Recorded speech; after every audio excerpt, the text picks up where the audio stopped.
I could murder a cup of tea. I'm not a murderer, but I could murder a cup of tea. So, I should have made myself one really, but yes. Well, I'm taking advantage of the light really. I've got this window, well, this shutter closed um, because I haven't opened it yet, and it is 5:10 in the evening. So it doesn't look like it's going to get opened today. But you see, when you're out most of the day, shutters are closed, and with security, I suppose. But it's more like so people can't actually see in. There's no temptation then. Mind you, if they could see in, there would be would there be less temptation, shall we say? Your curiosity wouldn't come into it after you'd seen in, and the temptation to break in and steal what I have would be zero. Unless you were worse off than me and a total thieving bastard. There won't be many of those people around, and there's very few people around here anyway, so I don't worry, I don't worry much. So, yeah, I've been to the dentist. Look at my lovely shiny teeth. They're no different to what they were actually, but she put there was no anaesthetic, there was no drilling. She just put some of that white filler, really, that's what it is, in a few places where there was the enamels, sadly gone. It'd been drilled away. The rot is the reason why it was drilled away, of course, that the teeth were rotting. So the rotten stuff was drilled out. And of course that is beneath the enamel.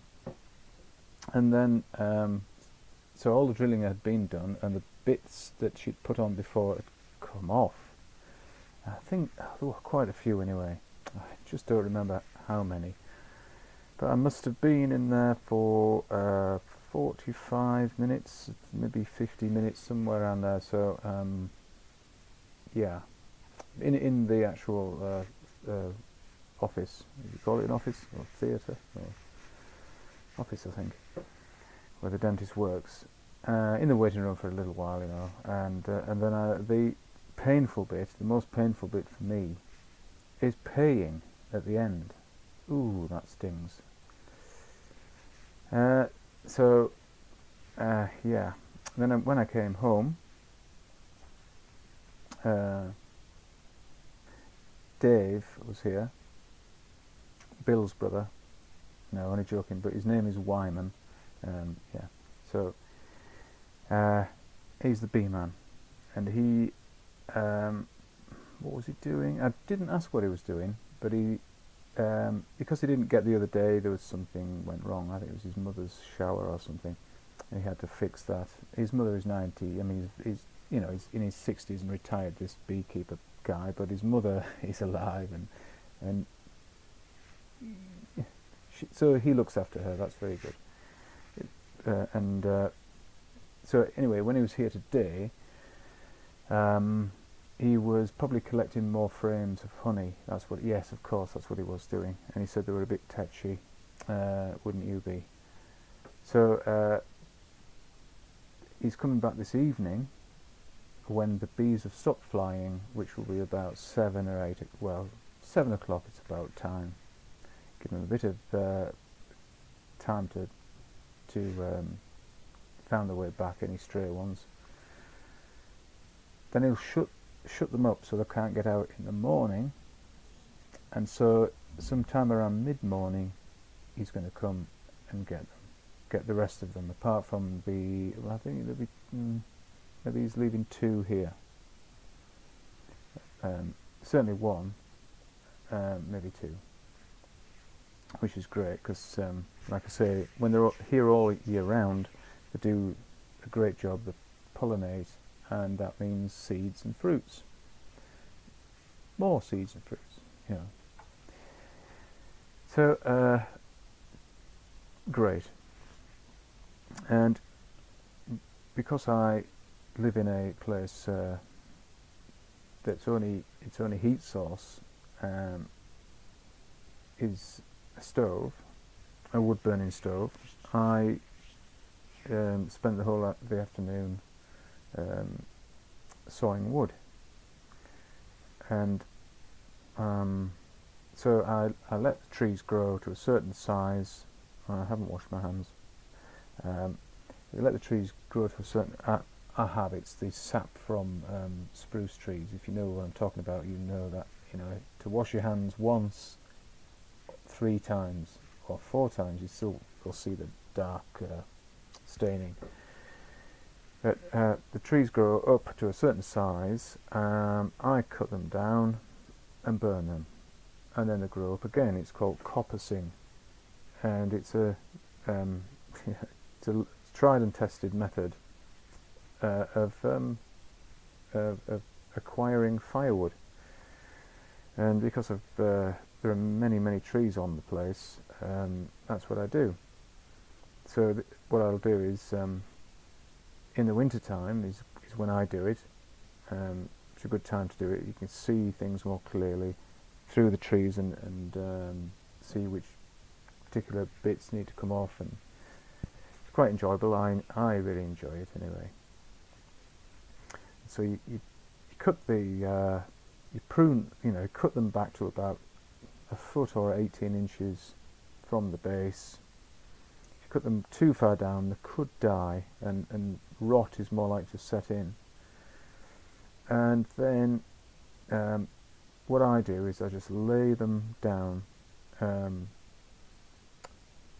when I say facing the way they need to come out of the wood, I mean it's much easier to drag a sawn branch from its thickest end, of course, because the branches grow in that form, and you'd pull the thick log towards you.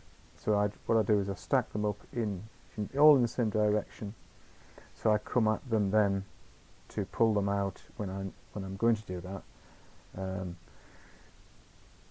And there's I mean it's not an easy job because there's lots of undergrowth and you've got to clear a path to be able to do it. But in the winter time, you see there's less growth. It's as long as you trim the brambles, people call them blackberries. Maybe that's the fruit, but I just call everything brambles. If it's a bramble bush, it has brambles on it, and they are lovely. I'm eating those at the moment. Well, not right now, of course, but yeah.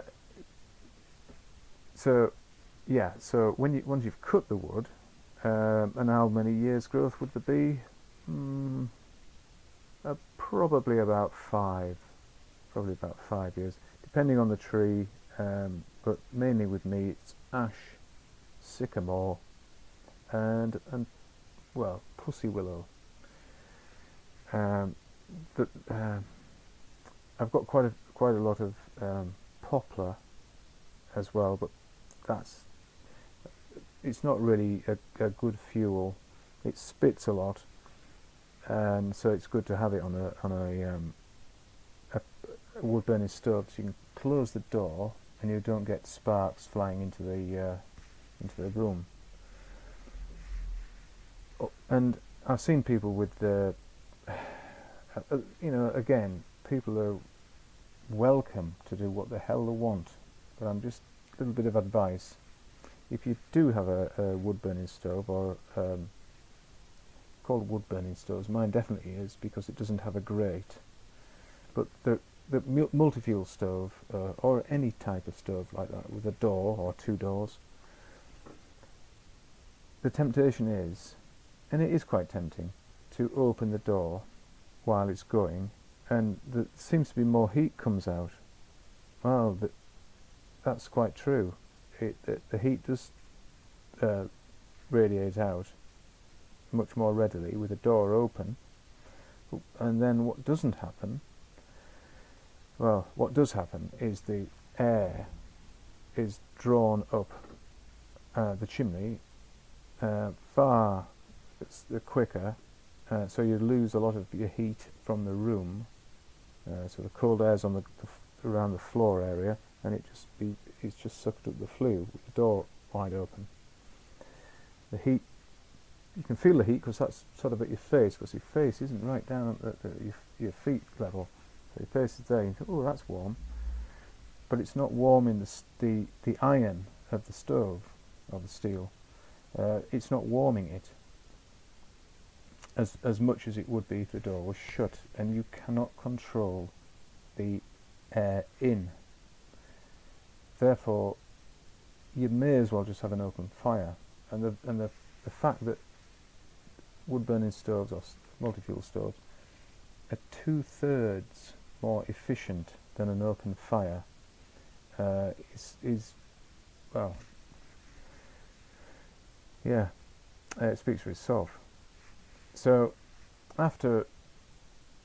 you don't do that. Just keep the door shut and control the air. You don't want the air rushing from the top. So if you can if you've got a top and a bottom control, you want the bottom more open than the top. So you want more.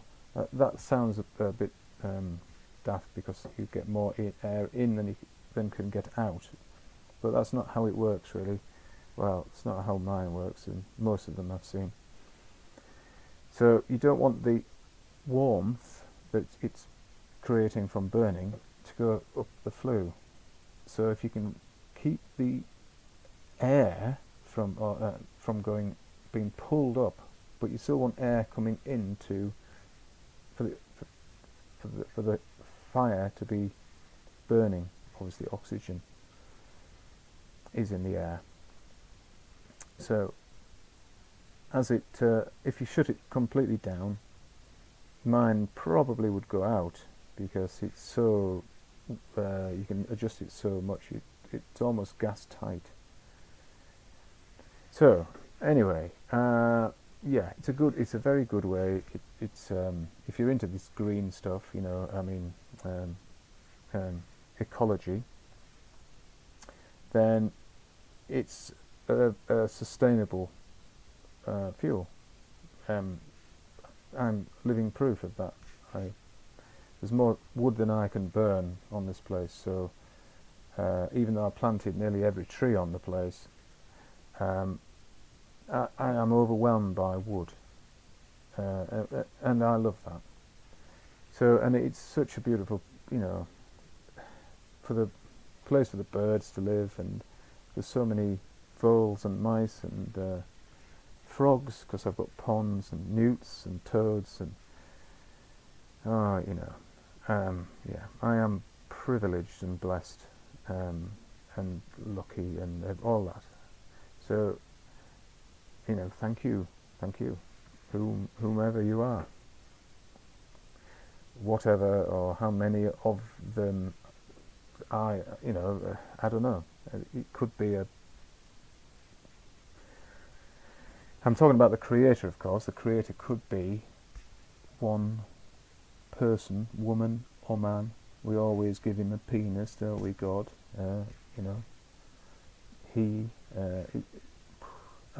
It's much less likely, isn't it, it to be a man, really, if you think about it. More likely to be a woman, because they are the creators. They are the life givers. Well, you wouldn't be here without your mother. You could say, well, the same about your father, but don't think that could. Well, that's going to alter, isn't it? Or probably has already. You could actually just clone people now. You don't need. The startup seed, if you like. Anyway, time is getting on, and so I'm going to have to go. Enjoy your life.